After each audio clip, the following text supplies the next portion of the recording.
Twitter now. Hello, everyone. Welcome to Studying Women's Work, Women Farmers in India, an event organized by the Foundation for Agrarian Studies, also known as FAS, in association with Rosa Luxemburg Stiftung. My name is Nihira, and I'm with the online events team here at FAS.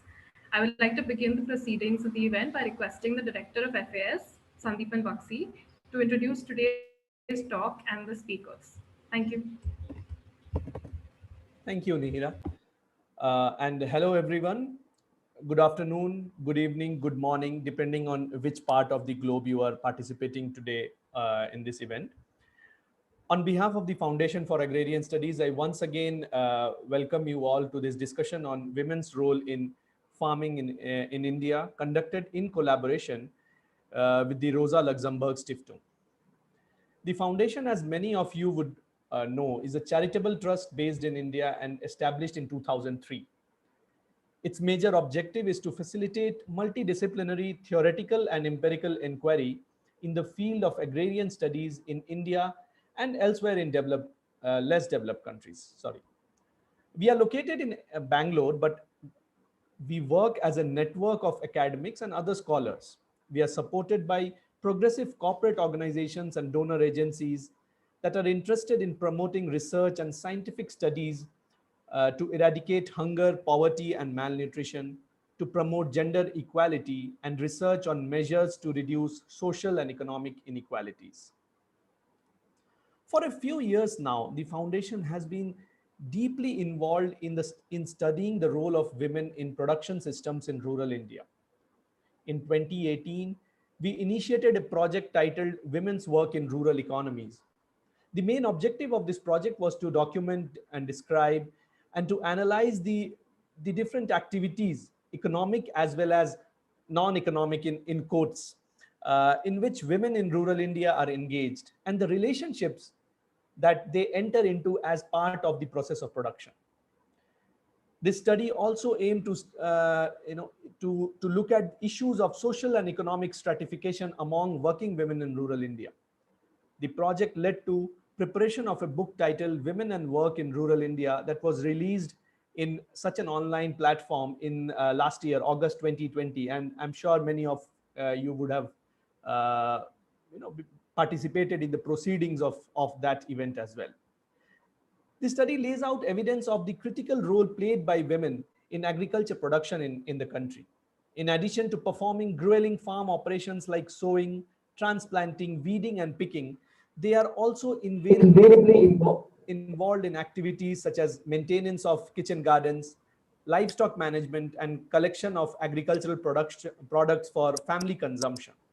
It is heartening to see that the crucial contribution of women in agriculture production is gradually being recognized in scholarship, and to know that FAS has been playing at least some role here. The significant presence of women in the ongoing farmers' movement in India is yet another evidence of the strong linkages that women have with the farm economy. In fact, the proximate cause that led to this event also has something to do with the presence of women in the ongoing movement. I was speaking to a respected member of the Democratic Women's Movement in Karnataka, Srimati Vimala, and she informed me that most people, including women in a city like Bangalore, are yet unaware of the critical role that women play as farmers and farm workers. Lack of awareness in this regard, she highlighted, was widespread. And given this scenario, there is unsurprisingly also a lack of appreciation of women's presence and their voices from the movement. It is this conversation that made some of us thinking if we can play a small role to invoke a discussion on both these aspects: women's role in farming in India, as well as on their voices from the ground, including the issues and demands specific to them. I sincerely hope this event today will be step in that direction. The speakers for today's discussion are Madhura Swaminathan, Professor, Economic Analysis Unit, Indian Statistical Institute, Bangalore. Madhura is also a trustee of the Foundation for Agrarian Studies and is one of the editors of the book on women's work in rural India, and published by the Foundation and the Tulika publishers. The second speaker for the day is Srimati Jagmati Sangwan, Vice President of the All India Democratic Women's Association, who has played a critical role in many grassroots struggles, including the struggle against caste and gender-based atrocities perpetrated by Khap Panchayats. I welcome both the speakers and invite Professor Madhura to begin her talk. Just one point of order, kindly type in your questions and answers in the Q&A box or the comments box in Zoom, as well as in the comment boxes in the different social media platforms that you have tuned into. We will take these questions together after both the speakers complete their presentations. So with these words, may I request Professor Madhura Swaminathan to kindly begin her deliberation. Thank you, Sandeepan. The question I am going to deal with is an estimate of the size or the importance of women in farming. And I'm going to draw on the work of a lot of other scholars and students in doing so, and particularly on the book, Women in Work and Rural India, that edited by Shruti, Nagbhushan, V.K. Ramachandran, and myself, and which I hope you will read in more detail. So to begin with, how do we know how many women are in farming? Now, I want to start with, when we talk about women workers in farming, in agriculture, and I think when we talk about farming, we mean a lot of what used to be called allied activities, be it poultry raising, livestock, sericulture, fisheries, a whole host of activities related to agriculture. How important are women? My answer is very important, and I'll give you a number shortly. But I want to take you through a few steps as to how we get this number of women today participating in crop production and related activities. The first is, what is our concept of work or employment? And here I want to point out that the International Labour Office has come out recently with an expanded definition of work. And what they count today as, or what they recommend we count, is, of course, what we all know as employment, be it as a wage worker, or be as a salaried employee, or be it a self-employed person who is part of a farm family, where you work on the farm and what you get is the returns or the net incomes or the profits from farming. So it's not a wage, but it's a return or a profit that you get. But in addition to this, they have suggested that, which is three categories of work that should be included as women, in the definition of work. One is as an unpaid trainee. There are a lot of people who work as interns and trainees who are not paid, and that is not counted in work today. Second, which is actually quite important, I think particularly for women, is what they call volunteer work. A lot of women are in SHGs, and they take on tasks of managing the SHG, of attending these meetings, of keeping records. And these are all tasks that need to be counted. They're giving their time on this. And most important is production of goods and services for own use. That is, activities which may not result in any cash income or earnings, but which actually result in production of goods and services. And if these goods and services are counted in national income, or what in economics we call system of national accounts, then people engaged in this, and as you will see, it's largely women engaged in such activities, which may not, say, collection of firewood or taking care of animals, where the milk is not sold for market production but kept for home use, or homestead farming again, where the produce may not be sold, such women workers need to be counted. So I think this is very important as a starting point, that we need to conceptualize work and employment in a different way going forward. Now, I think here it's important to point out that thanks to the work of many academics and activists over the last 20 or 30 years, the concept of work in India has been expanded. The system of national accounts in India does count, or is meant to count, a large part of production which is for home use, whether it is some crops which are kept for home use and not sold, or whether it is firewood collection in the system of national accounts. But not all of these activities, of course, get counted, so we need to improve that system. The more important point on which I'll spend a little more time is, how do we measure who is a worker in any of these activities? And I think it's well established, so I won't spend time on it, to say that the standard labor force surveys in India, they used to be called the employment and unemployment surveys. Now they're called the periodic labor force surveys, do not and cannot capture this. And I think all those who are using that data, there's a time has come to draw a line as to what that can tell us and what it cannot. And among economists, feminist economists in particular, it has been known for a long time that time use surveys are better at capturing the kind of activities and work that women are engaged in. What is a time use survey? A time use survey is one where all the activities in a given time period, say 24 hours, are recorded. So from the time you wake up, the investigator asks, what did you do? How much time did you spend brushing your teeth and getting ready? How much time making coffee? How much time at breakfast? So it is not whether you're a worker or a non-worker, but what did you actually do during the day? And based on that, the researcher, the statistician can then classify a person into different categories. So this is a very important tool. Unlike the labor force survey, which just goes and asks you, is based on perception about whether you're a worker or not worker. Here it is based on your activities over a certain time period, actual activities.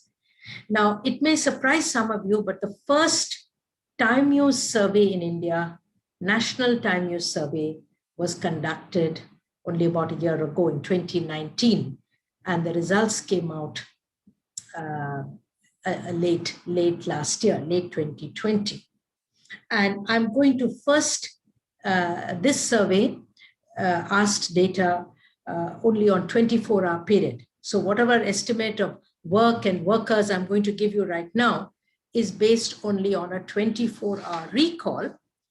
And my student, Vijayamba, has been working with this data and has come up with this estimate.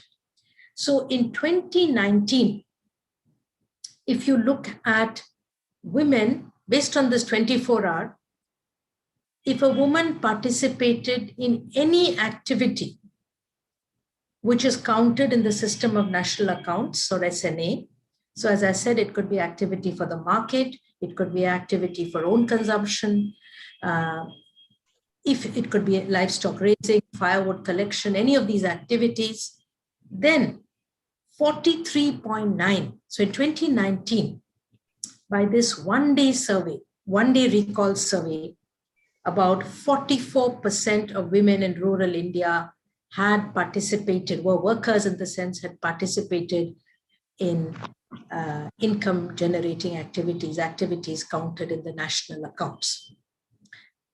Just to give you a contrast, how important is this? What is 44%? In the periodic labor force survey done in this more or less the same time, 2018-19 being the reference year, and looking at women above the age of 15, only 25.5 or 26% of rural women were counted as workers.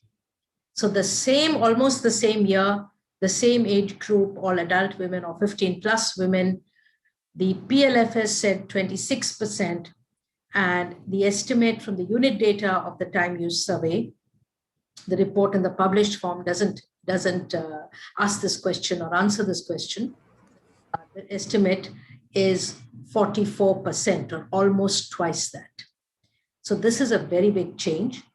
And if we look at the estimated or projected population of women in 2019 in India, rural women, we find that this 44% is 200 million women. So this is the new number that I'm giving you today, that 200 million women in rural India are participants in economic activity, of which, of course, farming, whether it's cultivator or an agricultural laborer, and other activities like livestock, poultry, etc., are probably the most important components of this.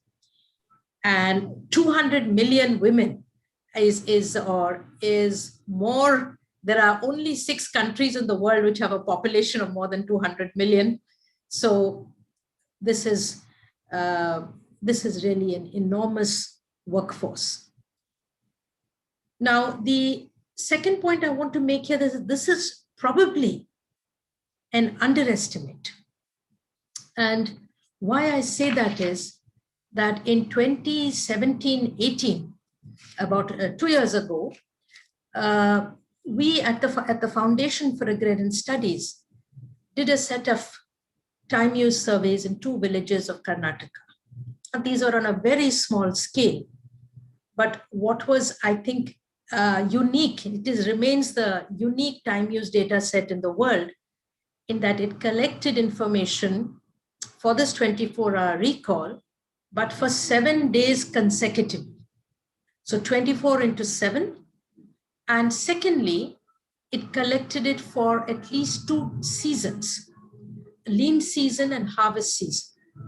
Now, we all know that in the rural economy of India, which is still, although agriculture is not necessarily the main source of income or employment, but the cycle of employment does depend on agriculture, which in turn depends on the monsoon and related factors. So in many parts of India where there's no irrigation, there's only 1 crop season. In other parts of India, there may be 2. In some places, there may be a perennial crop. So if you asked women on 24 hours what activities you engaged in, it depends very much in which season you picked that day. And I'll give you an example from one village in Kolar, in Sirisandra village in Kolar district, which is quite near Bangalore, where there's very little irrigated agriculture, but it's mainly a rain-fed agriculture and sericulture village. In the lean season, the month of May, to be specific, when we did this time use survey 24/7, we found that 64% of women were reported as workers engaged in SNA activity. When we repeated this survey in the harvest season, the number was 92%. 92% of women were workers. So I think the point I'm trying to make is that the average number of 45% or 44%, which the National Time Use Survey has given us, is an average across seasons. We don't know which months and which seasons. Different states and different regions were covered. That data is not available to us. So this is probably an underestimate. So 200 million women in rural India engaged in SNA activity is probably an underestimate. In the harvest season, in the peak season, which would of course vary in different parts of the country, the numbers are probably even higher. Now, this feature of very high, this is by any means high participation of women in the rural economy, in the economic activities of the rural economy. And we'll hear from Jagmati about their participation in the protests and why we shouldn't be surprised about that. This is corroborated by other types of evidence that we have collected. And I'm just going to mention two pieces of information again from the book, Women in Work book. So in one of the papers in this volume, V.K. Ramachandran has disaggregated the labor of peasant households by gender. So usually when we think of the peasant farm or the peasant family, it's an aggregate unit. How does the work of men and women within this peasant unit differ? And when he disaggregated by this, I think I'm just going to give you the conclusion, disaggregated the labor of members of peasant families, both in terms of how much was family labor or labor on their own farms, and that by own farm, I mean, crop production here, and how much was labor on others' farms or in other non-agricultural work, so in as wage workers, as it were. And I think one of the important findings from this paper and earlier work done on these village data, 28 village surveys that FAS has conducted in different parts of India, is that, and I quote, among women as much as men, significant sections of those who work as hired workers for wages come from peasant households and from households whose main source of income is other than manual work or crop production. Let me interpret it from the point of view of the argument I'm making today. When we count women workers in rural India, we shouldn't only look at those who the census calls agricultural workers or agricultural labor households. We have to look at households which derive their income from other sources of income, non-agricultural sources, as well as peasant households. So when we expand our definition of women workers from beyond what we may think of as women in manual worker or wage worker household, or what used to be called agricultural labor households, and say the Census of India or other sources of employment, then the number of women workers expands, because women constitute a significant, women in the workforce come from different classes or different sections of rural society.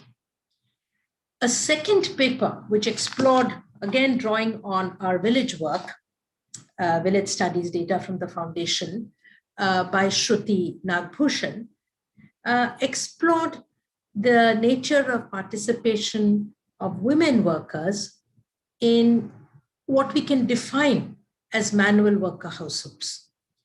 So manual worker households are households who depend primarily on income from wage labor. The major source of income for these households is wage labor. And in such households, again, looking at a range of villages, 20 plus villages, the interesting and single finding I'm quoting from here is, again, women comprised between 35 and 65% of all wage workers from manual worker households. So what does this mean?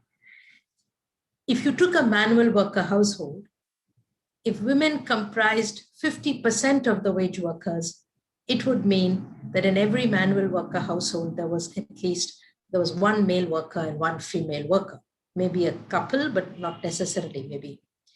So the range in these villages was 35 to 65. In other words, at least 1/3 of workers in manual worker households were women, and sometimes it went up to 2/3. And in a large number, it was at least 50%. So in wage worker households, it is very likely that the woman is a worker. And when we look at women's total wage employment, we find that a large part of it comes from peasant households. So these studies, which have, I mean, the objective of these studies was maybe slightly different from what I'm talking about today, but they confirm the numbers that we get from our small time use survey, and that to some extent are reflected in the national time use survey, that the women working in rural India in different economic activities is a very, very significant number, and much more than what is counted or measured in our official statistics. And we really need to stop or limit the importance we give to the national labor force surveys when we're talking about women workers. So this is the first and main point I wanted to make.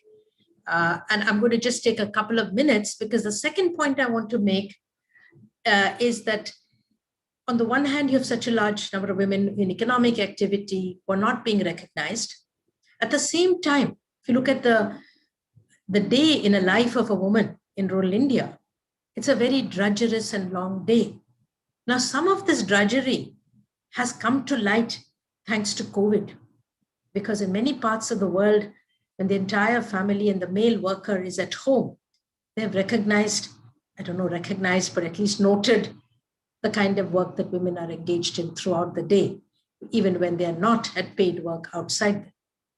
And again, in our village surveys, in our time use surveys, as well as the national time use survey, we now have estimates of the number of hours that women are spending, be it in economic activity or other kinds of activity.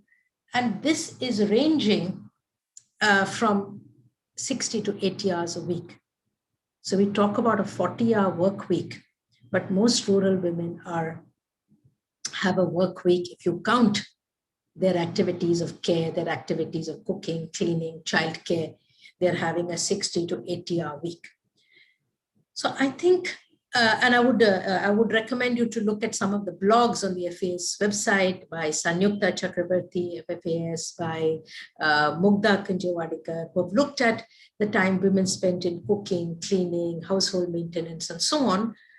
That I think the crux of the matter today is that a large number of women are workers. The majority of rural India women are workers, but they are constrained in terms of their earnings by two things. One is the drudgery of their workday, the kind of activities that they have to engage in.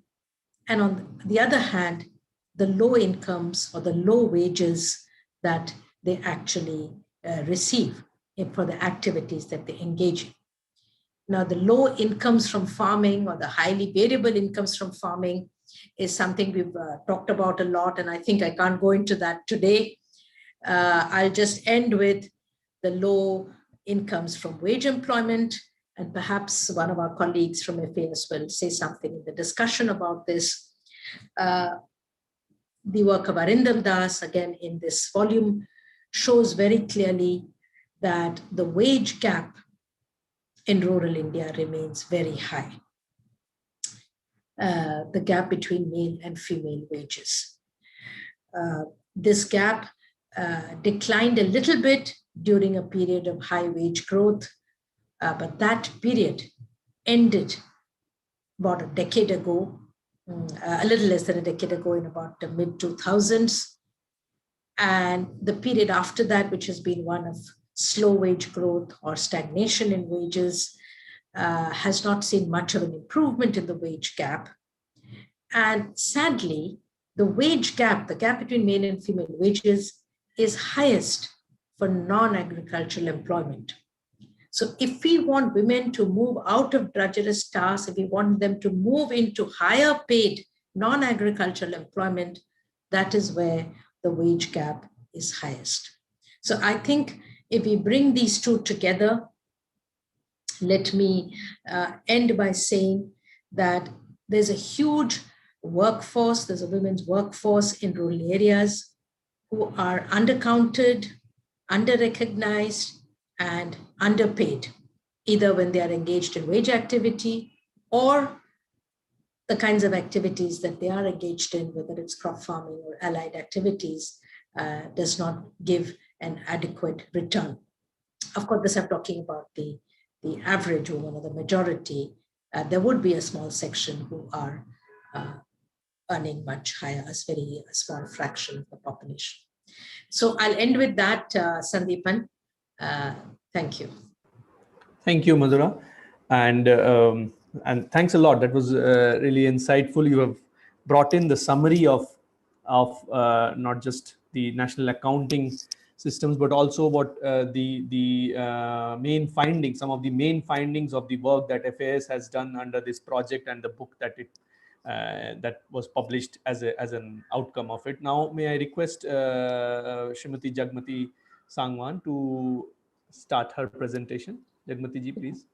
हाँ, आदरणीय FAS की team के साथियों और को panelist मधुरा और जो participants हैं आज की इस वार्ता में, सबसे पहले तो मैं FAS का धन्यवाद करती हूँ कि इतनी इम्पोर्टेंट जो डेलिब्रेशंस आज की इसमें मुझे भी शामिल किया, और निश्चित रूप से जो प्रेजेंट फार्मर्स मूवमेंट के अंदर महिलाओं की जो पार्टिसिपेशन है, वो इतनी बड़ी संख्या में इन महिलाओं की भागीदारी इसके अंदर और इतनी विजिबल जो भागीदारी है, वो हमारे सब के लिए एक बड़ी होप है। और इसलिए बहुत ज्यादा क्यूरियोसिटी है कि उसकी डिफरेंट इंटरलिंकेजेस को समझा जाए, उसकी डिफरेंट डायमेंशंस जो हैं उनको समझा जाए इस पार्टिसिपेशन की। और मैं जैसा कि मेरा जो खुद का बैकग्राउंड है, जो लिव्ड एक्सपीरियंस है एक मार्जिनल फार्मर्स फैमिली से आते हुए और जुड़े रहते हुए उसके साथ अभी भी, और उसके साथ ऑर्गेनाइजेशनल एडवा काम में women agricultural women sub committee के अंदर इन्वॉल्व रहते हुए और अब इस आंदोलन का हिस्सा होते हुए एक तरह से, तो कुछ जो ऑब्जर्वेशंस हैं वो मैं आपके साथ साझी करूंगी। वो कलेक्टिव भी है उसका मेन पार्ट, और कुछ पर्सनल ऑब्जर्वेशंस भी हैं, बहुत ज्यादा फाइनलाइज्ड फॉर्म में नहीं है या आर्टिकुलेटेड फॉर्म में नहीं है, ओपन एंडेड है, जो इस आंदोलन के दौरान जो ऑब्जर्वेशंस देखने को मिल रही है। और मुझे ये लगता है कि 3-4 पॉइंट्स पे मैं फोकस रखूंगी अपनी बातचीत का। एक तो who are these women who are participating in this farmers movement, वो कौन से सेक्शंस हैं, वो उनकी किस तरह की भागीदारी है, थोड़ा उसको उसके ऊपर। उसके बाद उनका मोटिवेशनल फोर्स क्या है, फैक्टर्स क्या है जो मोटिवेट करे इन महिलाओं को इस आंदोलन के अंदर भागीदारी के लिए। फिर उसकी जो लिमिटेशंस है, वो पार्टिसिपेशन की डेफिनेशन जैसे मधुरा कह रही थी उसको एक्सपेंड किया जाए, उस डेफिनेशन को भी पार्टिसिपेशन की लीडरशिप के लेवल पे, दूसरे लेवल्स पे, तो वो लिमिटेशंस क्या है और उन लिमिटेशंस को किस तरह से आने वाले समय में अगर एड्रेस किया जाए तो और भी ज्यादा ये जो पार्टिसिपेशन है ये बढ़ेगा और विमेन्स वॉइसेस जो हैं वो और स्ट्रेंथन होंगी, उनके कंसर्न्स जो हैं वो इसके अंदर ज्यादा इंक्लूडेड फील करेंगी। सबसे पहले जहां तक ये जो महिलाओं की पार्टिसिपेशन है इसके अंदर, इसमें मतलब बहुत बड़ा हिस्सा किसान महिलाओं का है। उसके अंदर जो है खेत मजदूर महिलाएं उसमें शामिल हैं, उसमें स्कीम वर्कर्स भी शामिल हैं, उसके अंदर अलग अलग यूनियंस के अंदर काम करने वाली जो महिलाएं हैं वो भी शामिल हैं। और इसका एक बहुत ऊपर का जो थिन लेयर है इस भागीदारी का, इस पार्टिसिपेशन का, वो है वो महिलाएं जो किसान आंदोलन की लीडरशिप के साथ थोड़ा बहुत जुड़ी रही है या विमेन मूवमेंट के साथ जुड़ी रही है, वो थोड़ा सा बड़ा हिस्सा है। या दूसरी जगहों पे एग्रीकल्चरल लेबरर्स यूनियन में या स्कीम वर्कर्स में या खेती बाड़ी के दूसरे कार्यों के अंदर जो जुड़ी रही है, वो हिस्सा एक थिन लेयर जो है वो ऊपर का हिस्सा है इसका। और जो मेन जो इसकी बॉडी है इस पार्टिसिपेशन की, वो है किसान महिलाएं, जो असल में फार्मर्स के अपने परिवारों से जो महिलाएं आती हैं, जो खेती बाड़ी का काम करती है, वो महिलाएं हैं। और निश्चित रूप से ये जो महिलाएं हैं, जहाँ पे ये ऑर्गेनाइज्ड सेंस की जो महिलाएं लीडरशिप जहाँ पे है, और जहाँ पे ये किसान आंदोलन का प्रभाव भी जहाँ पे ज्यादा है, वहां पे ये भागीदारियां जो है उन रीजन्स में ज्यादा बड़ी भागीदारियां हैं, जहां पे नेतृत्वकारी भूमिका में उस तरह की महिलाएं नहीं हैं, जिनका ऑर्गेनाइजेशनल एक अनुभव है, सेंस है। तो वहां पे ये भागीदारियां जो है महिलाओं की, चाहे टोल के ऊपर देखें, चाहे वो गांव की डिफरेंट एक्टिविटीज के अंदर देखें, तो थोड़ा सा वो कम होती है।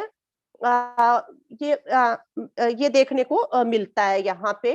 और अभी इसके अंदर जो पार्टिसिपेशन है, जो नॉन एग्रीकल्चरल कम्युनिटीज जो है, और जिसके अंदर मतलब दलित महिलाएं हैं या शहरी बेस्ड आबादियां हैं, उनकी जो भागीदारी है वो पहले के मुकाबले थोड़ा सा बढ़ती हुई नजर आती है इसके अंदर।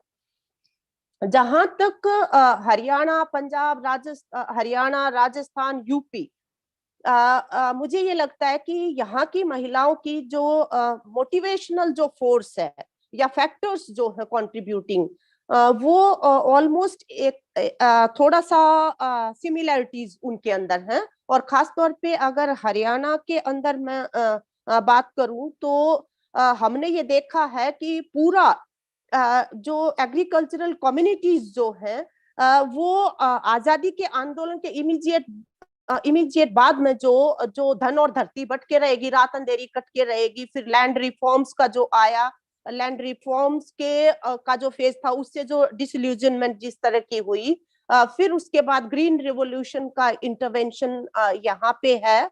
और उसके बाद जो है वो फार्मर्स की मतलब इंडेप्टेडनेस, जैसे जैसे स्टेट का विड्रॉल वहां से है, तो उनके जो मतलब कर्जदारी जिस तरह से बढ़ी है, और फिर सुइसाइडल जो सुइसाइड जो जहां पे जब आदमी को अपने जीवन में कोई रोशनी नजर ना आए, तो वो सुइसाइड की जगह, और उसके बाद ये कॉर्पोरेटाइजेशन ऑफ एग्रीकल्चर जो ये आया है, इसने कुल मिला के, जैसे हरियाणा और दूसरे जो राजस्थान, यूपी, यहाँ के जो फार्मर्स हैं, ऑलमोस्ट उन्होंने थोड़ा सा कॉम्प्रोमाइज सा कर लिया था कि अभी तो हो गया सो हो गया।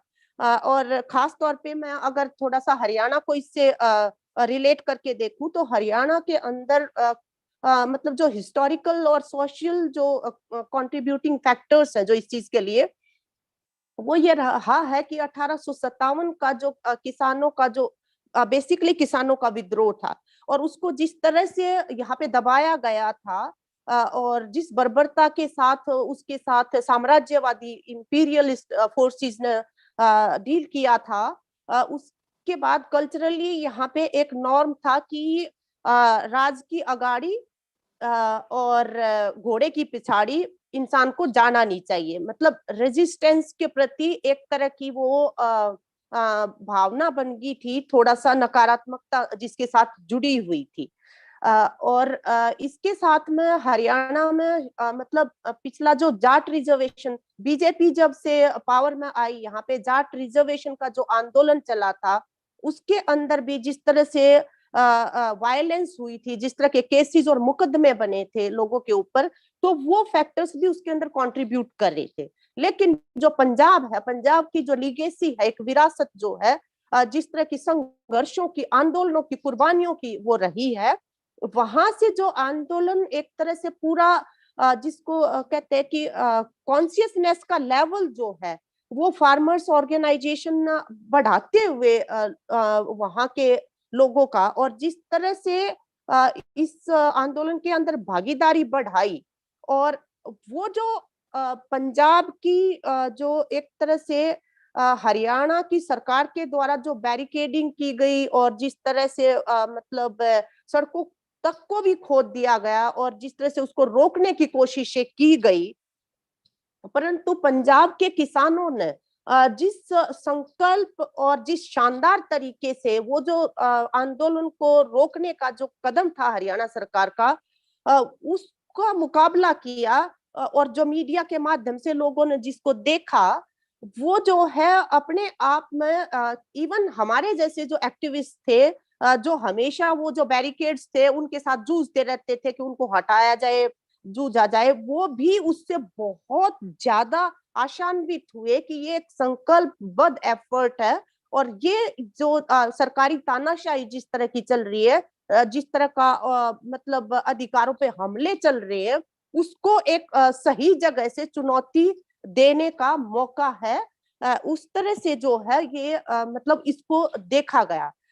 और जो महिलाएं हैं, 26 तारीख का अगर मैं बताऊं कि 26-27 नवंबर को जो संयुक्त आह्वान जो कमेटी थी उसके द्वारा दिल्ली चलो का जो आह्वान था, उसमें अगर देखें तो जो दिल्ली चलो के तरफ जो बढ़ रही थी महिलाएं या जो जत्थे जो थे, उनके अंदर महिलाओं की भागीदारी हरियाणा के अंदर बहुत ज्यादा थी।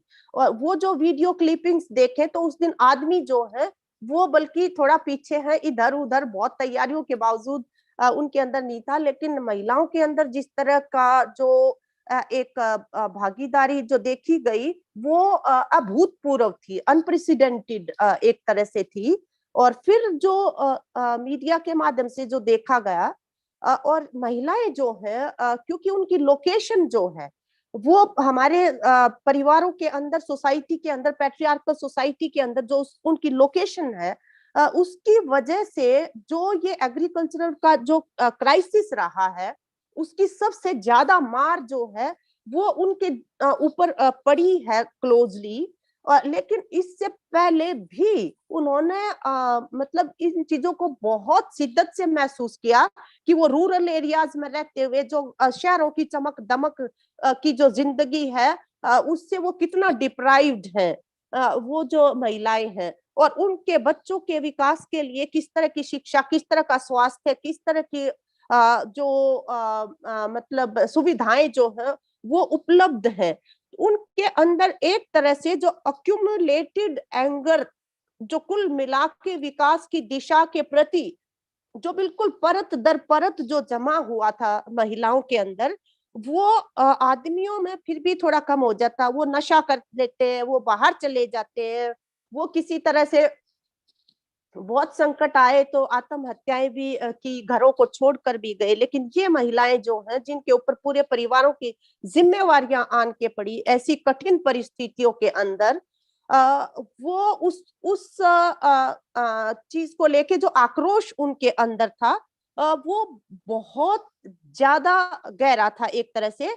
और दूसरी तरफ जो आदमी जिस तरह से मतलब सत्ता की दलाली के अंदर जो कल्चर एक बन जाती है कि आप थोड़ा सा कॉम्प्रोमाइज करने की तरफ ज्यादा रहते हैं, दूसरी तरफ मतलब जो आप आगे पीछे ज्यादा सोचने लग जाते हैं, तो वो जो सोच है वो महिलाओं के अंदर एक तरह से उतनी ज्यादा कैलकुलेटिव होने का उनके पास वो स्पेस नहीं था। वो आक्रोश जो है वो अपने मतलब परिवारों को लेके, उनको लेके वो बहुत ज्यादा था। और उनको ऐसा लगा कि ये आंदोलन जो है ये एक उस एंगर को, वो जो अक्यूमुलेटेड एंगर था उसको चैनलाइज करने का एक बहुत बड़ा मेजर जो जरिया जो है वो इन महिलाओं को मिला वहां पे।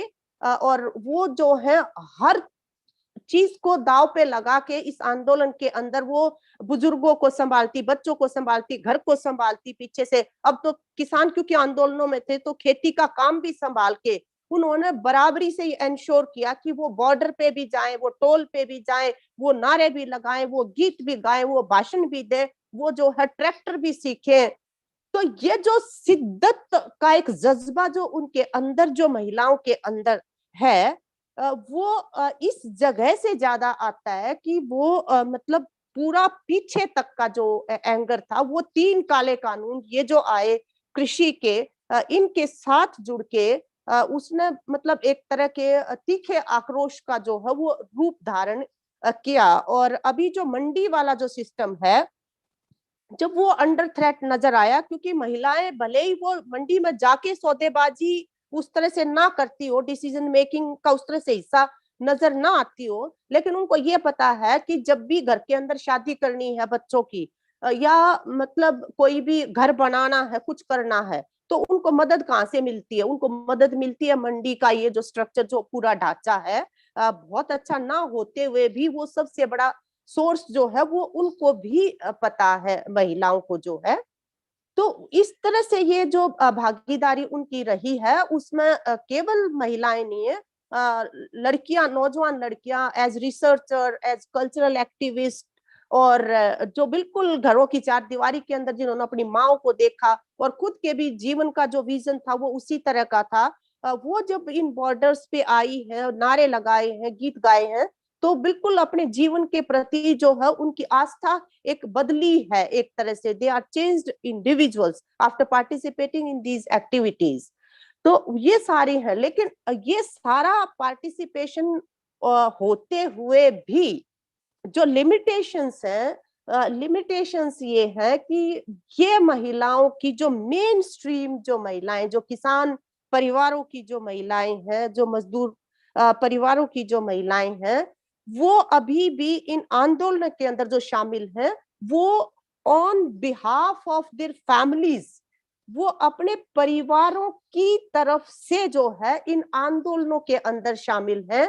विमेन एज फार्मर जो है वो अभी उनकी कॉन्शियसनेस का हिस्सा उस तरह से नहीं है। उनके जो मोटिवेशनल फोर्स है अभी, वो है उनके घरों के अंदर जो आर्थिक संकट है, वो उनके बच्चों का भविष्य जो है, वो उनका जो ग्रामीण समाज के अंदर जो विकास की विपरीत परिस्थितियां बिल्कुल जो बनी हुई है, वो मोटिवेशनल फैक्टर्स उनके लिए अभी भी बने हुए हैं एक तरह से। और क्योंकि ये जो एज इंडिविजुअल उनका खेती के साथ जो रिश्ता है, वो एक मतलब चाहे वो किसान है चाहे वो मजदूर है, लेबर का रिश्ता ज्यादा है।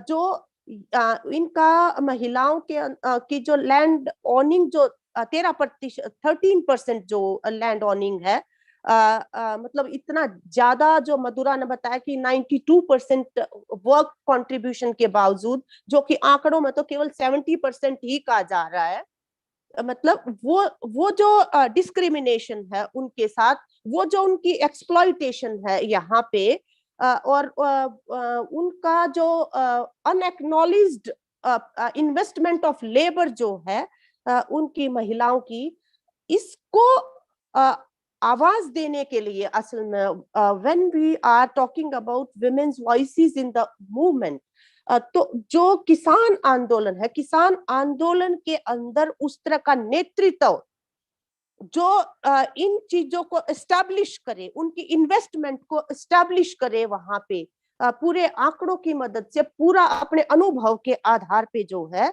हमें ये लगता है कि उसकी थोड़ी सी कमी नजर आती है। ऑल्दो जो किसान आंदोलन ने अभी जो 18 जनवरी को जो महिला किसान दिवस मनाया, 8 मार्च इंटरनेशनल वुमेन्स डे मनाया, उस दिन हम वहां पे उन स्टेज पे, चाहे वो सिंगू बॉर्डर है, चाहे वो टीकरी बॉर्डर है, शाहजहांपुर है, इन बॉर्डर्स पे हम उपस्थित थे।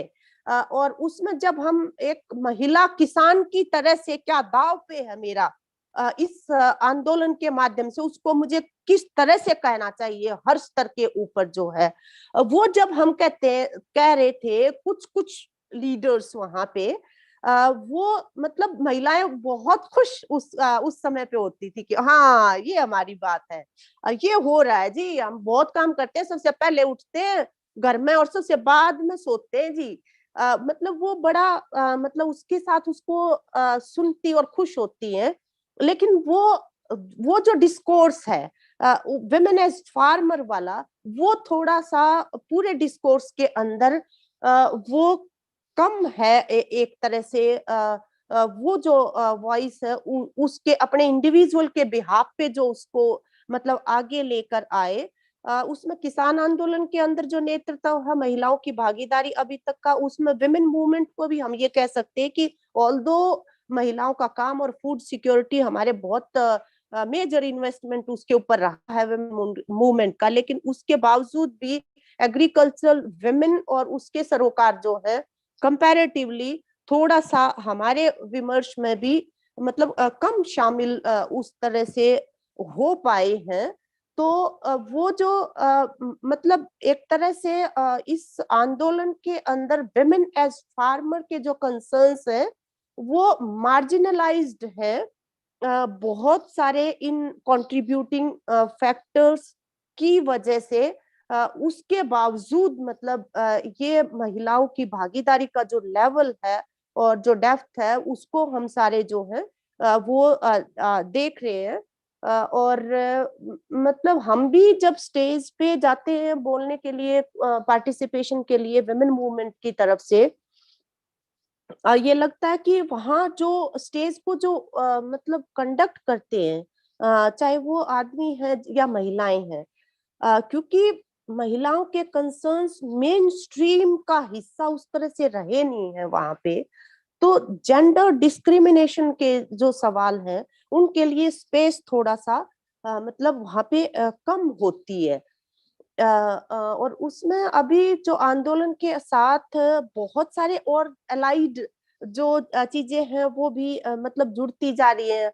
बहुत सारे जो लोग हैं वो मतलब अभी पंचायत के चुनाव यहाँ पे हरियाणा में होने हैं, और यूपी के अंदर भी होने हैं, राजस्थान में अभी हुए हैं, तो उन जगह से वो मोटिवेशन का एक लिंक वहां पे बनता है, जो थोड़ा लीडरशिप के साथ किसी तरह से वो कनेक्शंस चलते, ये सारी चीजें जो है वो थोड़ी सी मिली हुई है इस marginalisation of women as farmer concerns का अगर हम कहें।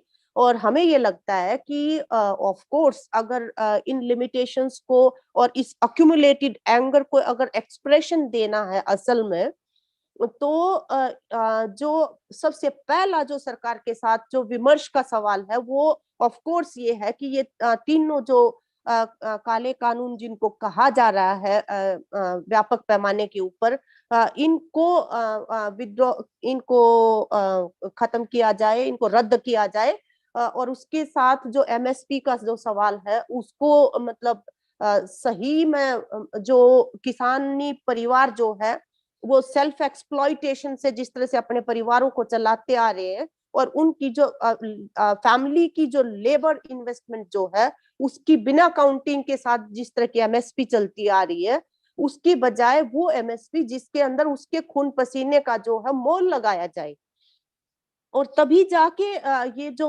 मतलब किसानों की आत्महत्याएं और ये जो कर्जदारी है किसानों के सिर पे, असल में उसका समाधान जो है वो हो पाएगा।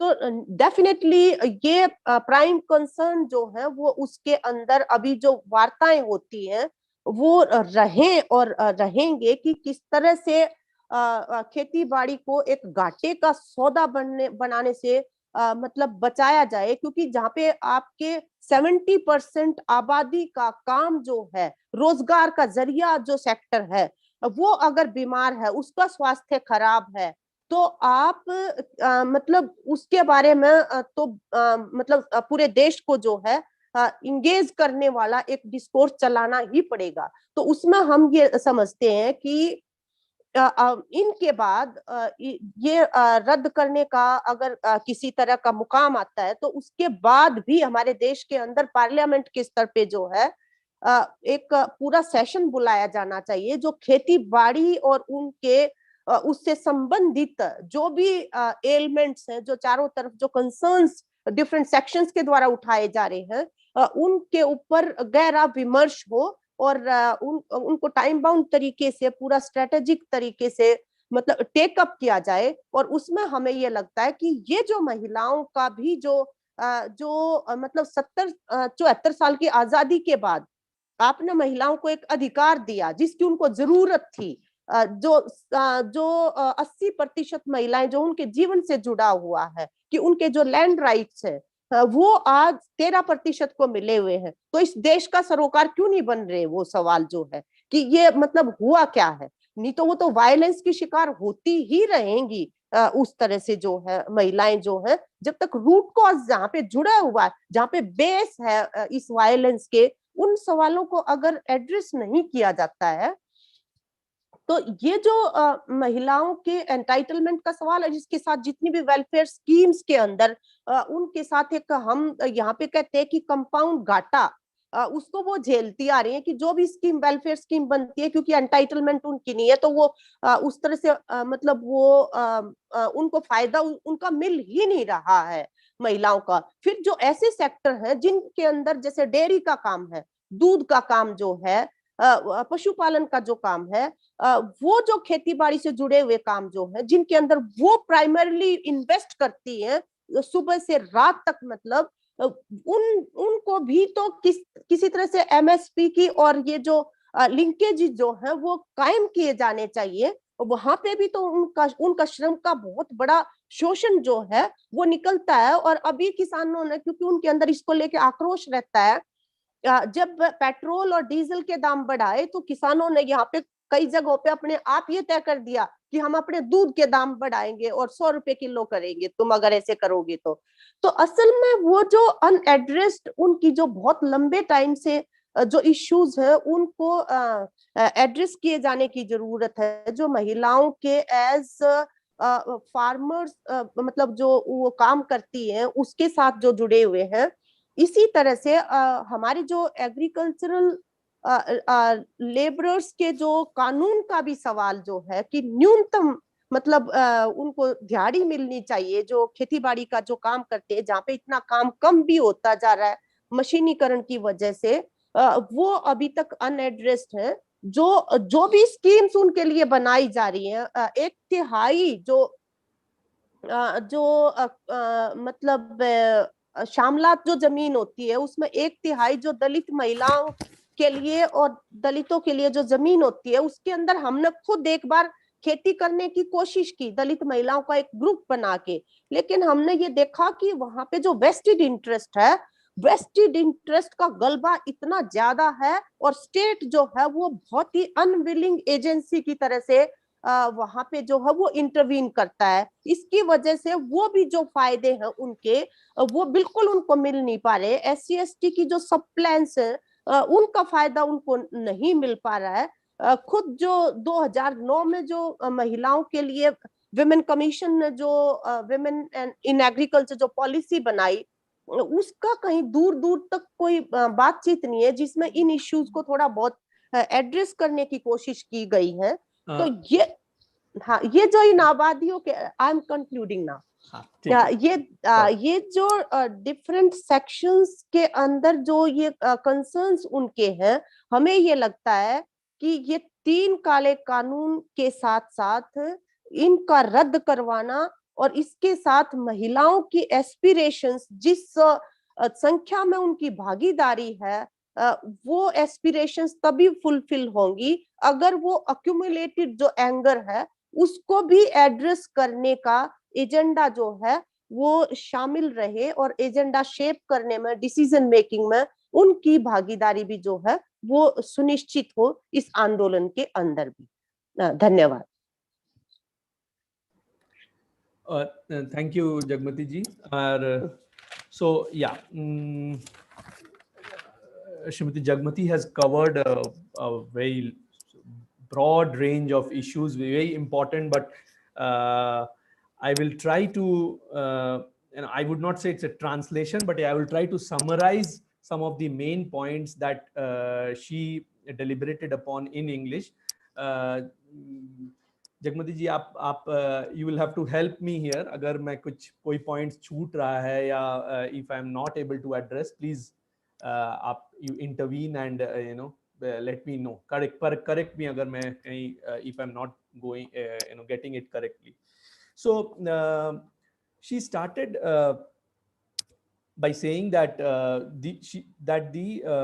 by discussing the visibility of women in these recent farm protests, the continuing visibility and the numbers that has been consistent and increasing of late. And then she began by saying that her talk would deal with two aspects. One is who are who are these women, what are their motivations, and second is how do we take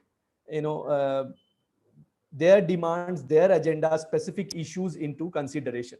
So she started on the first dimension of it. She started by saying that a big proportion of these women who are participating in the protest, in the movement, belong to the peasant families, but there is also a relatively lower proportion of women who are from the agricultural workers and also scheme workers. Then she said that there is, in addition to them, there is a thin layer which is of the leadership of the women leadership of the Kisan movement, of the agriculture workers movement, as well as the women's movement. But certainly of all, so this is the, all of them make the, account for the participation of women. But here the major proportion certainly is that of peasant family. So this is the first point that Srimati Jagmati brought out.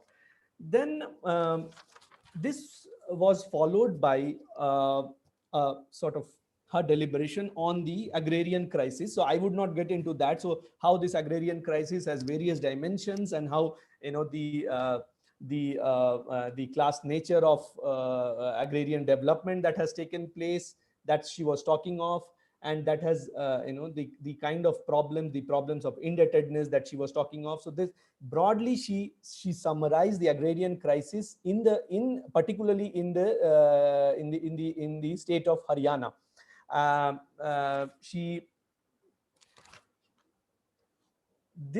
When she is talking in the context of Haryana, she says that this agrarian crisis broadly has brought in a sense of gloom, a sense of helplessness that was to be seen in this state. But then she differentiates it from Punjab, where there has been a legacy of resistance, that was seen very vibrant in these protests right from the beginning. So that the struggle that began in Punjab, says Jagmati, was an example, a source of inspiration and a source of hope, that was taken up by the peasant communities elsewhere, and the women belonging to the peasant families, particularly in Haryana. So that this gave a source of hope to fight against government authoritarianism.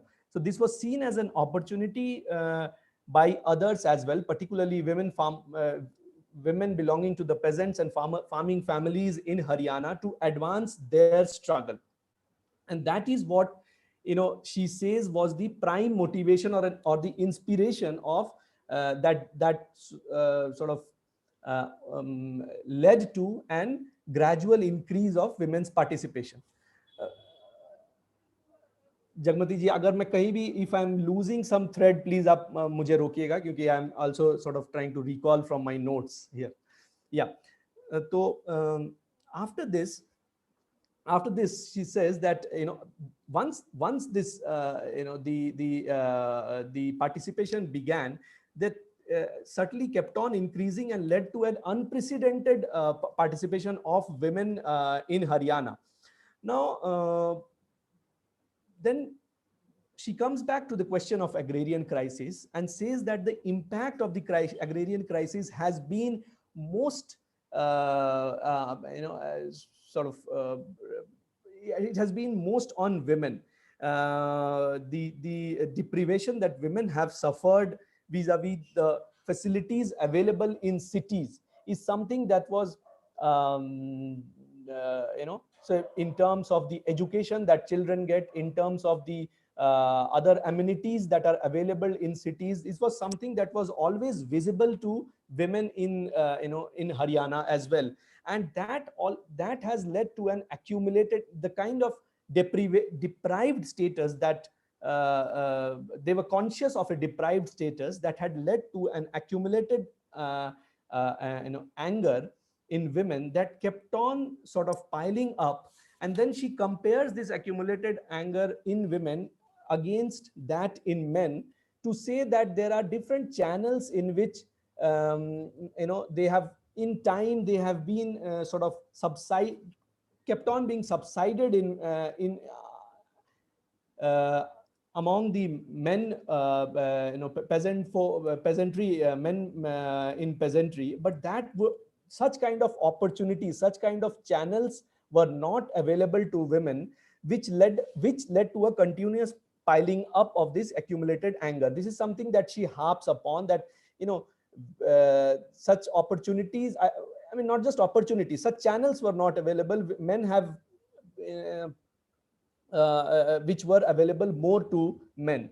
And yeah, this movement, then she says, allowed the channelization of this accumulated anger among women in Haryana, and women in in other parts who are also participating. So and this accumulated anger is what sort of endured them to continue to consistently participate in the sort of, it motivated them to continue in complete enthusiasm, participate in the protests, in addition to taking care of the domestic care work. So what she's saying, that they kept on um, uh, uh, taking care of the regular responsibilities that they were taking care of, like domestic care. But in addition, so the protest is not something that, so they, while on one hand, it is not that, so what I think Jagmati ji was trying to emphasize is that it was participating in the movement came as an additional responsibility, but that never deterred them from taking it up with all enthusiasm. Despite the fact that it was additional sort of responsibility, they took it up with all, this was because of because this was the only channel after a very long time to express the accumulated anger that they have. Then she says that although women may not have been dealing directly with the mandis, with the regulated markets, but even they very well were aware of the fact that the mandi system has been such a support for women of families in this region, and that includes women as well. And time and again, it has proven to be of a great support. Not even women, not just women, she says, but even younger girls and researchers who participated in full enthusiasm, in complete enthusiasm, and they are now they have come out of the protest as changed individuals. Okay, so that is where this is the second segment. This was the second segment of a talk where she says that what were the motivations, what were the inspirations, and how this is the segment where she sort of emphasized on this thing of accumulated anger, the realization that they have been deprived for a very long time, and in terms of education, in terms of general amenities, in terms of health facilities.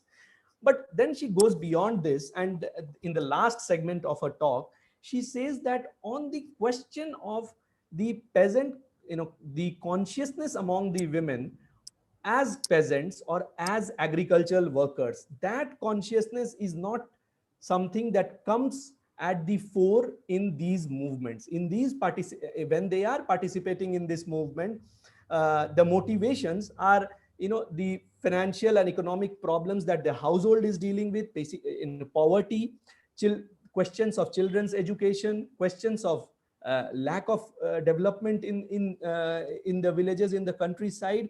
But what I think, what I realized, sort of gauged from what she was saying, is that the question of consciousness of women as worker or women as peasant, the question of class consciousness among them was not something that was taken up, was or got the highlight in these in the movement. Uh, mm, Yeah. So and then she talks of the need to bring out that consciousness, to talk of in terms of number, the kind of numbers that the previous speaker, Professor Madhura Swaminathan, was bringing in, and the kind of experiences of women as worker, that the need to bring it out as part of this movement is something that she was talking of. She says that when she talks of in different when she addresses in her addresses, when she talks of this problems of women workers or women's labor, this is something that is significant, that gets a significant recognition of among the women workers. This there is a need to, for such recognition, is something that Jagmati ji brought out very clearly. This need has not been voiced. There is further need, and the leadership, she says, is to recognize women's voice as a worker or as a peasant. Their specific demands as workers and as peasants is something that needs more recognition, is something that she was trying to emphasize. Yeah, so this aspect is still marginalized, she says, in the agenda and demand of the farm move of this movement against the three farm laws. Similarly, she also says that the questions related to gender discrimination, again, these are very important, but these questions are still not at the forefront in the movement. They are still and they also need to be brought out, needs to be highlighted. So she ends by saying that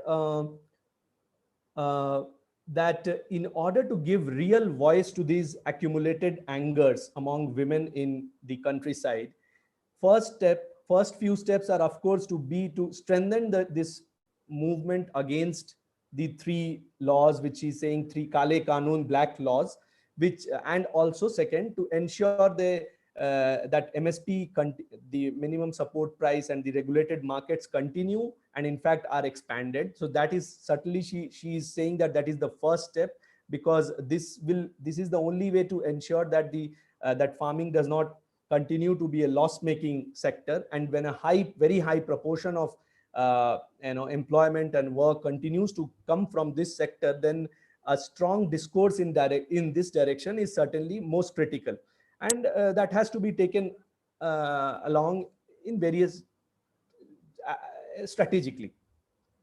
But so that is one point. But then she says that the need is also to go beyond that. After 70 years of, after such a long period of and that we have of attaining independence, the questions pertaining to women's rights on land, women's rights, title, then and exploitation of women in other sectors such as dairy. These are questions of minimum wages among among women agricultures. These are such questions. These are the points which have to be taken as complementary to the to the main demands that these three this protest against the three laws have already expressed. So, and then she finally concluded by highlighting some much more specific problems of women belonging to the disadvantaged caste groups, particularly Dalits, and their specific demands has to be incorporated in the larger agenda and demands that the farm movement is taking up. So with this, she concluded. I once again apologize if I've not been able to do justice to what you had covered, because it was a very long sort of span. But yeah, you would like to add something there? No, it's covered, I feel. Okay, so I will now we'll go to the question answers. I have taken a little time, so I would straight away look at the questions. There are quite a few already. One second. Okay, the first question is from Aparajita Bakshi to Professor Madhura. So Aprajita asks, are there any methodological weaknesses in the National Time Use Survey that may lead to underestimation of women's work? Madhura, would you like to take that up now? Yes, thank you, Aparajita. There is a small note on the time use statistics that I've written in the latest review of agrarian studies 10.2, which covers some of the definitional and other problems, methodological problems. But I'll just highlight one, in the context of what we are discussing here today. In the time use survey, when data is collected on what activity you participated in, there is a single crop digit code. There's a single code, 3-digit code for crop farming. So as all of us who have been engaged in surveys do, you have to ask, which activity were you engaged in, weeding or sowing or harvesting, which crop. So only when you ask by crop, by operation, do we at all manage to get some idea of the kind of participation, whereas now there is just a single 3-digit code for crop farming. And this was not the case in the pilot time use survey that was done in 1998. So the 2019 survey has gone one step backward.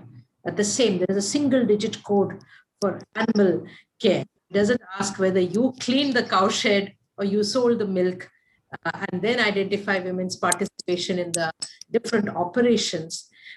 So there are many weaknesses, but I think this aggregation, this level of aggregation in asking data is itself likely to reduce the estimate of women participating in different kinds of farming and allied activities.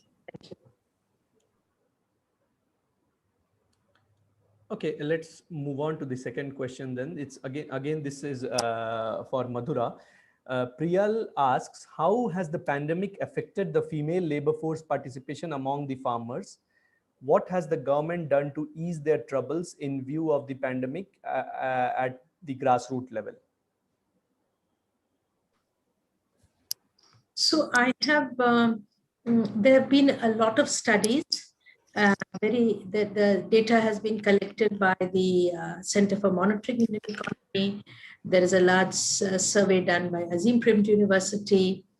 There are smaller village level studies that FAS has done. And all these show that, as in the case of men, women's employment has collapsed. And of course, the demand since the lockdown has been both for transfer of incomes, which has not been done by this government, for expansion of NREGA, which is also done at a very limited level. So there is a lot of writing on this, both men and women, rural households, but all the studies agree on one thing, that women's employment has fallen more than men's. I mean, men have also suffered big losses in employment. And then the studies that have been done from September to November, December, in the sort of post-lockdown phases show that in terms of recovery, women's employment has recovered less than men. And I would like to add here that when women dropping out of the workforce, with the additional burdens of childcare, for example, all children being at school in large parts of India and up to senior level schools are closed for almost a year.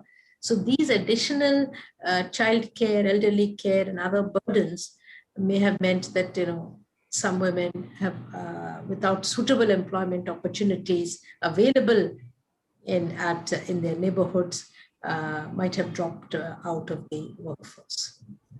Over, sir.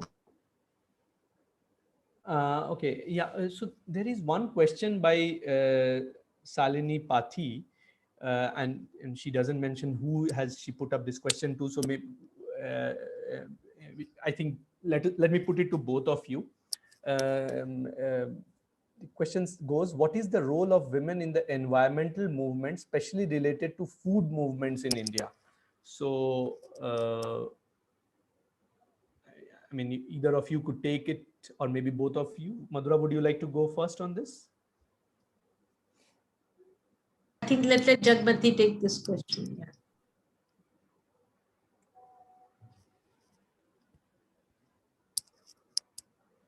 Yeah. Let Jagmati take this question. Jagmati ji, yeah. हाँ, please Madhura, you take this question. Yeah. Sorry, you'll have to repeat. Okay, so the question is the 1 second. Yeah. So what is the role of women in the environmental movements, especially related to food movements in India? I'm not quite sure what the questioner means by environmental movement and food movement, but I can say this, that if we look at one of the most important demands of the food movement and women's movement over the last 20 years, leading up to the National Food Security Act 2013, is that women were very important, and I think that's why I said Jagmati can answer. Women activists of AIDWA and other organizations were at the forefront of demanding the expansion of the public distribution system, of making availability of commodities in PDS and through other ICDS and known meal as part of a right to food.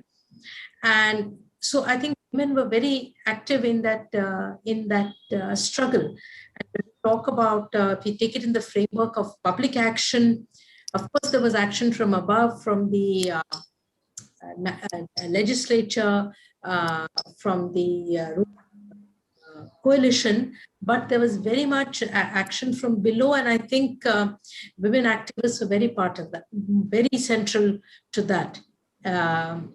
Over a 20-year period, in demanding the end of targeting, in demanding universalization of the public distribution system, leading up, as I said, to the passing of the National Food Security Act in 2013.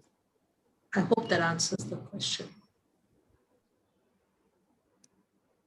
Okay, I'll go to the next question, which is again directed to both of you, and it's a very interesting question. It says that, do you find that women are aware that they are doing so much work, even more work than the male members of their families in some cases? Or do they think of men's work as being harder or more important than their own work? Or is it impossible to generalize? So I think, Jagmati, if you can take it up first, and then, Madhura, your response also.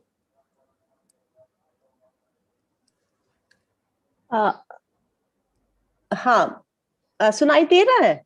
हाँ, yes. हाँ, महिलाओं को अभी बहुत ज्यादा strong feeling है ये, कि वो जो है सबसे कमर तोड़ जो काम है, सबसे मुश्किल काम जो है वो करती हैं, और उनको उसका जो रिटर्न जो है वो सेल्फ एस्टीम, सेल्फ रिस्पेक्ट के तरह से, या मतलब इकोनॉमिक टर्म्स में, रिटर्न्स में उस तरह से नहीं मिलता है। परंतु फिर भी जब जैसे मतलब कुछ कल्चरली कुछ गीत गाएंगी, कुछ भी करेंगी, तो वो जो डिपिक्शन उसके अंदर होता है, वो आदमियों के काम जो है खेती बाड़ी के, जो मुश्किल होते थे एक समय पे, थोड़ा प्लोइंग का जो हल चलाना, ये तो वो ज्यादातर जो जुड़ा हुआ है उसी के साथ, कि उसको ज्यादा मुश्किल, ज्यादा कंट्रीब्यूटिंग उस तरह से माना जाता है। लेकिन जैसे उनके साथ राइट पर्सपेक्टिव में अगर आप बात करना शुरू करें, तो वो खुद बहुत सारे एग्जाम्पल्स नरेट करने लग जाती है, कि मैं तो ये भी करती हूँ, मैं ये भी करती हूँ, और ये भी मतलब करती हूँ। और हमने इस दौरान ये कोशिश करी है कि वो जो महिलाओं के सॉन्ग्स हैं, उनके अंदर ये महिलाओं की जो असल में भागीदारी है खेती बाड़ी के काम में और पूरा घरों को चलाने में, उसको विजिबलाइज किया जाए इन फोक सॉन्ग्स के अंदर।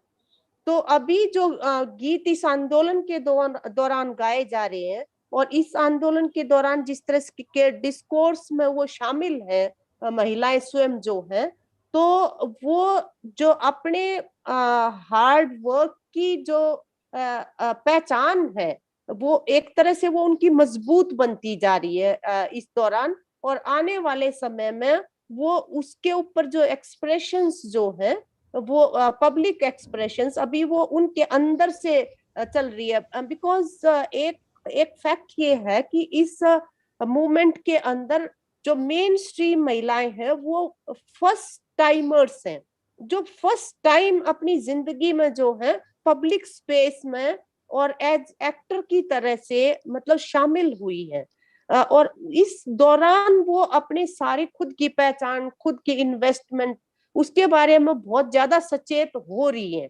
परंतु फिलहाल अभी वो जो मानने के स्तर पे फिर भी एक रिकॉग्निशन ये है कि आदमी जो है भाई वो ज्यादा मुश्किल काम करना पड़ता है उनको उस तरह का, लेकिन उसको चुनौती तो दे रही है। I'll just quickly translate that.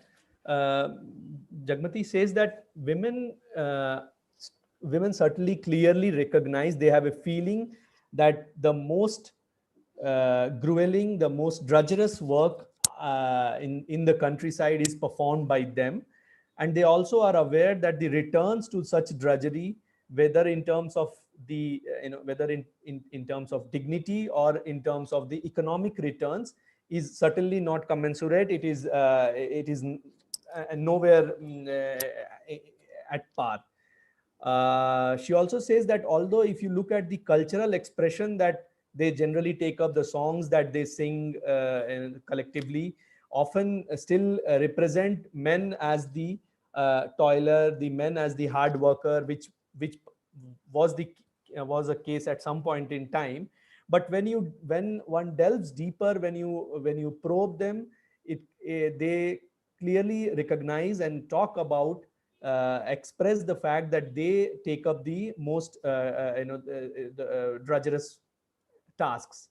So what she was also saying, that in this movement there has been an attempt to develop folk songs which express or which tries to change the discourse and reflect the drudgery as public expression.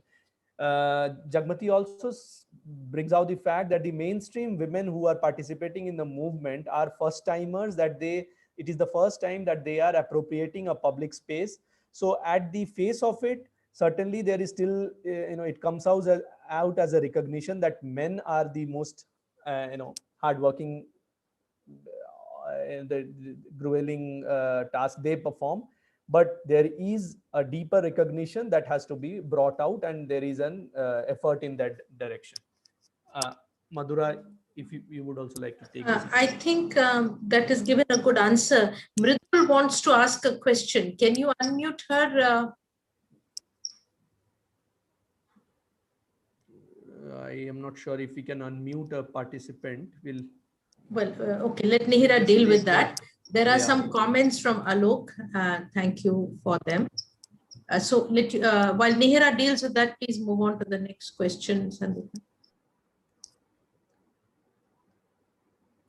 Okay, so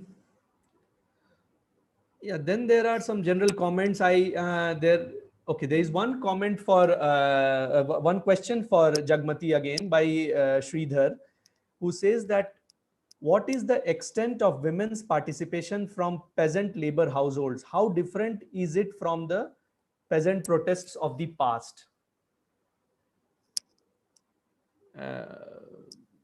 Jagmati ji, yeah. हाँ, अभी जो आंदोलन चल रहा है definitely इसके साथ relate करने में जो एग्रीकल्चरल लेबरर्स जो हैं वो पंजाब में क्योंकि ऑर्गेनाइज्ड हैं, उनकी जो कॉन्शियसनेस है वो इसके साथ जुड़ी हुई है कि फूड सिक्योरिटी, पीडीएस, वो इससे डायरेक्टली अफेक्ट होगा, ये 3 जो कानून है इनसे। तो वहां से पंजाब से शुरुआत से ही एग्रीकल्चरल लेबरर्स यूनियंस का और इन जनरल किसान मूवमेंट के साथ the participation of this section has been quite larger and almost you can say while talking in terms of females, if you see in the Ugrahan group, which is the leading peasant and workers organization from Punjab, who have been able to carry 70,000 women from Punjab on 8th March, International Women's Day, on Tikri border. If you see the faces, you can recognize that the participation is quite half from the agricultural labor side. But in case of Haryana, it is not same thing. Here, because of the organized lot of farmers is just around 10%. And the other section of peasantry, they are under the influence of khap panchayats and all. And in that context, they have a certain type of power relationship out there.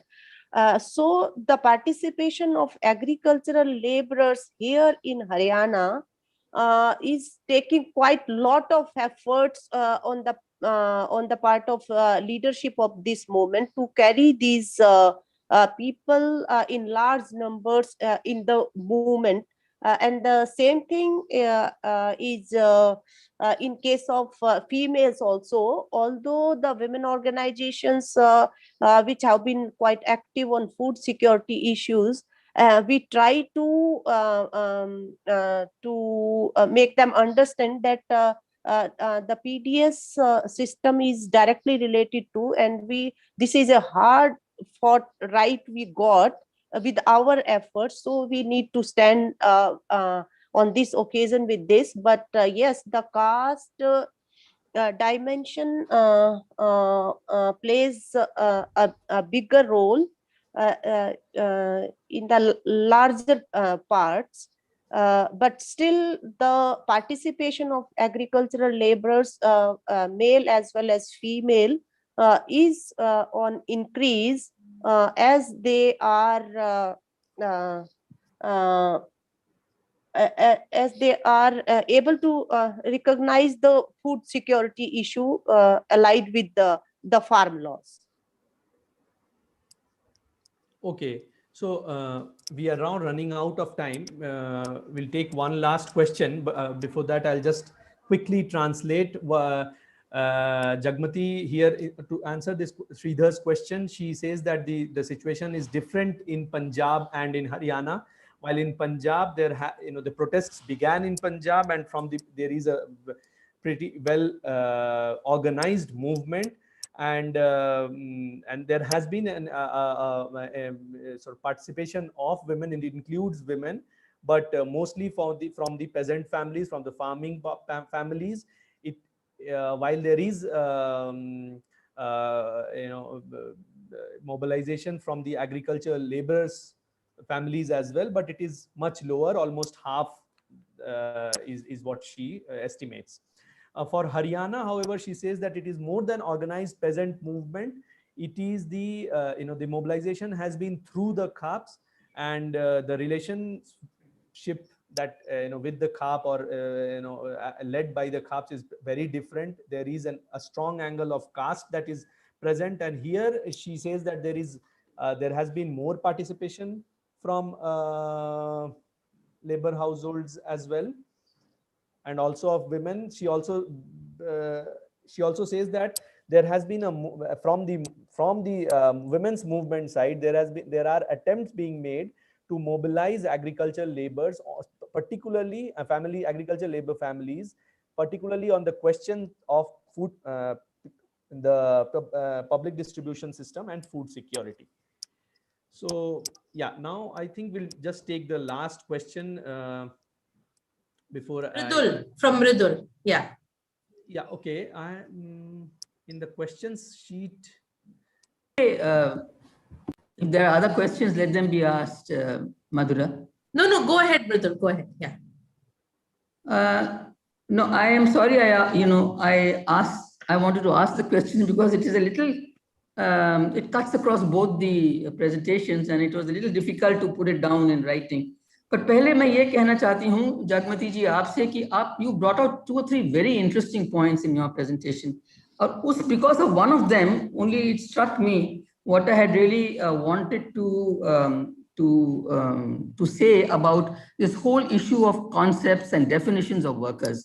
आपने जब वो बोला ना कि still now the women are fighting more as provisioners of the household rather than as workers. I thought that was a very fundamental point you made. And that actually, Madhura, set me thinking that, you know, when we are talking about concepts and definitions, so उसमें एक जो गड़बड़ हो जाती है, which is your main occupation doing household duties?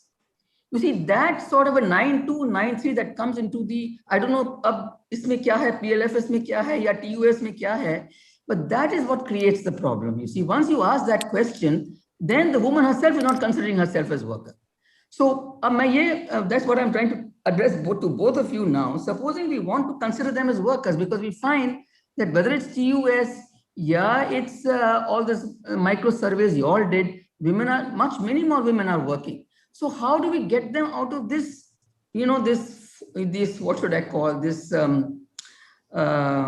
this limiting, you know, of the household duties, limiting them to be. So, kya bole, women working from home, should we call them like that instead of saying housewives? Because this also ties up with another question, which is now being discussed, whether you should pay vita mamar the wages of housework, or like Kamal Hassan is saying, housewives will be given, you know, wages. Now, this ties up with that also, because here are these women sitting at home and working, but they're doing economic work. So should we now change the definition in a way to make it women working from home? Excluding the organized sector, of course. The informal women working from home should be a defining, this is, I'm just leaving it, I'm just opening it out, because Jagmati ji, aapne jab ye kaha to ekdam mujhe strike kiya ki that is what the problem is, that we are still not getting out of that, you know, thinking of. So how do we change the definition to make it easier for us to capture these larger number of women who are being thrown up by the newer surveys? So that was my question. But this is just for thinking. I'm not immediately asking it unless you want to react. So can I share quick? Yeah, please go ahead. A quick reaction. I think this is an excellent point, Mridul. All our definitions that we use in the, whether it is in the labor force surveys or in the time use surveys, is based on time spent.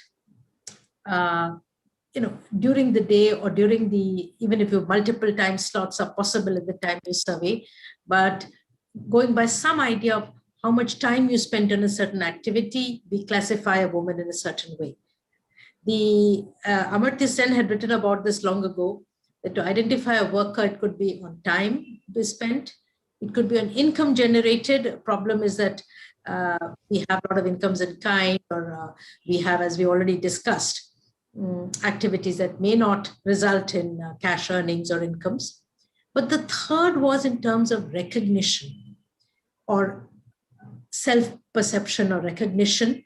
And I think this is very important. This has never been brought in, that we recognize, you know, is a recognition as a worker, not necessarily based on certain hours of a day, not necessarily spent on how much money you bring in, not necessarily based on location of the activity, but that you recognizing what you are doing as a worker. I think this is something we need to explore, and I'll just leave it at that. And I think this is what also Jagmati brought out, that they are fighting for their families, as it were, as you said, but are they in this movement also fighting for themselves as workers? Thank you, others. Itishri asked about women in decision making. We didn't really ask that question, but there is a student of mine working on that now in Delhi. So we may discuss this offline. Thank you, Sandeep. Jagmati, would you like to respond to Mridul's point, not a comment? आप उस पे कुछ बोलना चाहेंगे?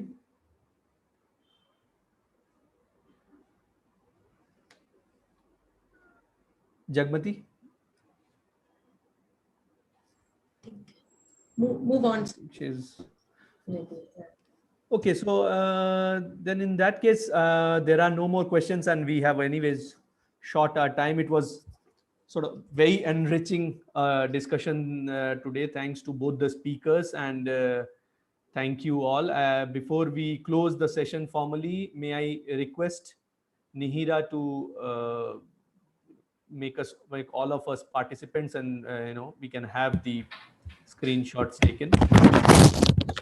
Yes, we're just working on that now. Sandeep.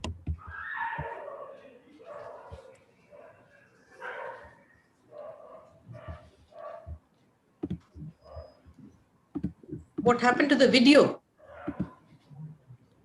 She'll do that.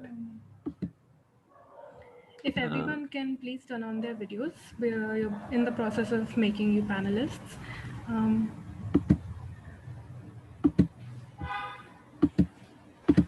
Isn't there a film you're showing? Since we have short the time for by about 10 minutes now, I think it will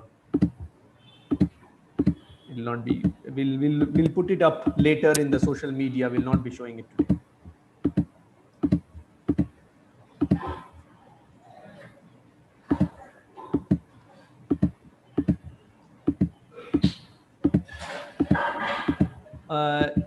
Jagmati ji, if you could switch on your video. Well, we are just taking the last photographs, a screenshot with everybody. So if you could switch on your video, please. Yeah. Thank you.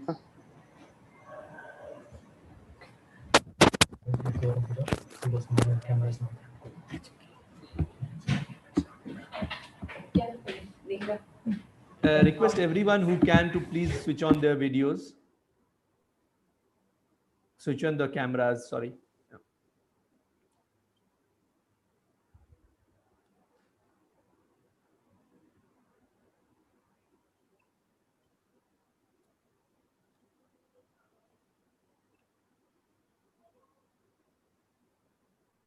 Okay, thanks. Yes, all the panelists have been converted. I'm just taking the screenshot now. Yeah. So after taking the screenshot, we'll be playing a short presentation that we have prepared. We had thought of playing it before the question answer session started, but it took a little more time in the translation process. So we'll request you to sort of be here for another few minutes and look at the presentation. Let me get out of this because I'm not a panelist, okay? So I'll remove my video since I'm not a panelist. So can I move out? Yes, certainly. Have we taken the photograph? Yes, we've taken it, Sandeep. Yeah. No, why did you take my photo? I was asking. Oh, that's for the. It's all right. I'm happy. Thank you. Okay, so before we close the session, Nihira, if you could please put up the presentation, and and that would be the end. Thank you all. With the presentation, we'll end today's session.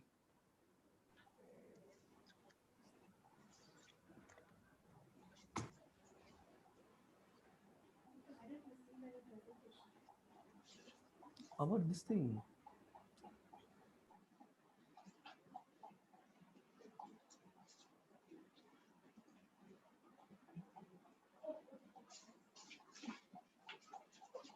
Please give us a minute. We'll put up the presentation in a minute.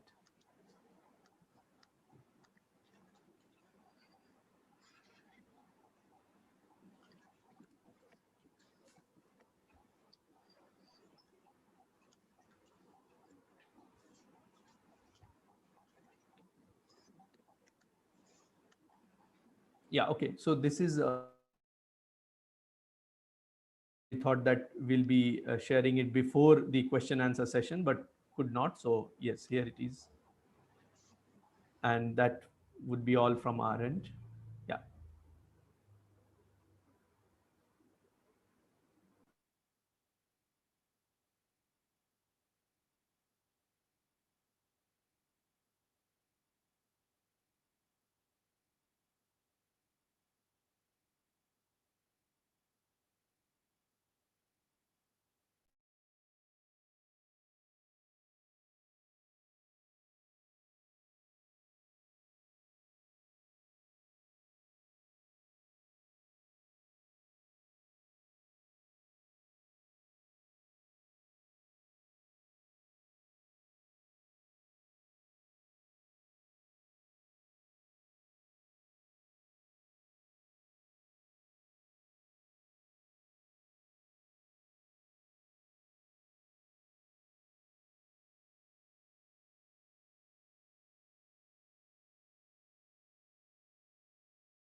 That was the presentation. We'll also be sharing it on our social media. Those were infographics from the recent book published by Foundation and Tulika Books named Women and Work in Rural India. Thank you everyone for joining us today. That concludes our session. Thank you to both our speakers for joining. Thank you so much.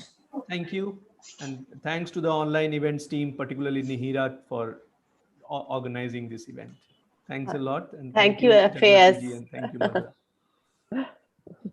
Okay, we'll close the session now. Bye.